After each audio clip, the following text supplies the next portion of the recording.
നമസ്കാരം, തുഞ്ചൻ മീഡിയ ന്യൂസിലേക്ക് സ്വാഗതം.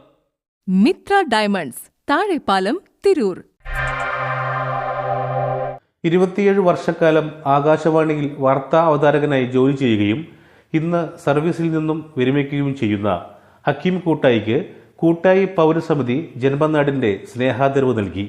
പ്രമുഖ സാഹിത്യകാരൻ പി. സുരേന്ദ്രൻ ഉദ്ഘാടനം ചെയ്തു. ഇന്ന് എളിയ സമൂഹത്തില് മലയാളിയുടെ ഏറ്റവും ദീപ്തമായ ഓർമ്മയായി ഇനിയും അനേക വർഷങ്ങൾ കലാന്തരത്തിൽ ഇങ്ങനെ തെളിമയോടുകൂടി നിൽക്കുന്നത് കൂട്ടായിക്കാരനായിട്ടുള്ള ഹക്കീമിന്റെ പേരാണ്. കൂട്ടായി എന്ന് പറയുന്ന ഒരു വലിയ ദേശത്തിനെ ലോകോത്തരമായിട്ട് അടയാളപ്പെടുത്തി എന്നുള്ളതാണ് അദ്ദേഹത്തിന്റെ പ്രത്യേകത. ആ ശബ്ദം, അതിന്റെ ഭംഗി, അപ്പൊ അതൊക്കെ തന്നെ അഭിമാനം തന്നെയാണ്. എത്ര നമ്മൾ പറഞ്ഞാലും ദേശത്തിന്റെ അഭിമാനം തന്നെയാണ് അത്. എന്നോട് പലപ്പോഴും ആളുകൾ പറഞ്ഞു, നിങ്ങളെ പേരിന്റെ കൂടെ നിങ്ങൾ ദേശപ്പേര് ചേർക്കണമെന്ന്. എൻ്റെ ഒരു രീതി അങ്ങനെയൊന്നല്ല, എനിക്ക് ദേശമേ ഇല്ല. നോ ഡെസ്റ്റിനേഷൻ എന്നാണ് എൻ്റെ ഒരു രീതിയാണ്. ഡെസ്റ്റിനേഷൻ ഇല്ലാത്ത ഒരാളാണ്. ഡെസ്റ്റിനേഷനും ഇല്ല, ഒന്നുമില്ല, ഇങ്ങനെ തെണ്ടി നടക്കും. ഗുരുവായൂരും കണ്ടിട്ട് ആ പാലത്തിൻ്റെ അപ്പുറം ബസ് നിർത്തിയപ്പോൾ ഇങ്ങോട്ട് ബസ് വരുന്നില്ല എന്നപ്പോഴാണ്. ചടങ്ങിൽ സലാം താണിക്കാട് അധ്യക്ഷത വഹിച്ചു.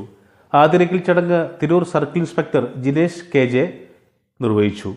കമർ Shah, Sharif Koottayi, PK Yasin, CP Mujeeb, PA Nasar, Saleem CP, Tasni Qamar Shah, Anwar Kizhekkalakam, Johnny master, M Sathar തുടങ്ങിയവർ പ്രസംഗിച്ചു. തുടർന്ന് വ്യത്യസ്ത മേഖലകളിൽ കഴിവ് തെളിയിക്കപ്പെട്ട പ്രതിഭകളെ ചടങ്ങിൽ ആദരിക്കുകയും ശാരീരിക വെല്ലുവിളികൾ നേരിടുന്ന സഹോദരി സഹോദരങ്ങളുടെ സംഗമവും ഭിന്നശേഷി കുട്ടികളുടെയും പൗരസമിതി കലാകാരന്മാരുടെയും വിവിധ കലാപരിപാടികളും അരങ്ങേറി. News bureau, Thunchan media. Pavan ഗോൾഡിലേക്ക് വരൂ.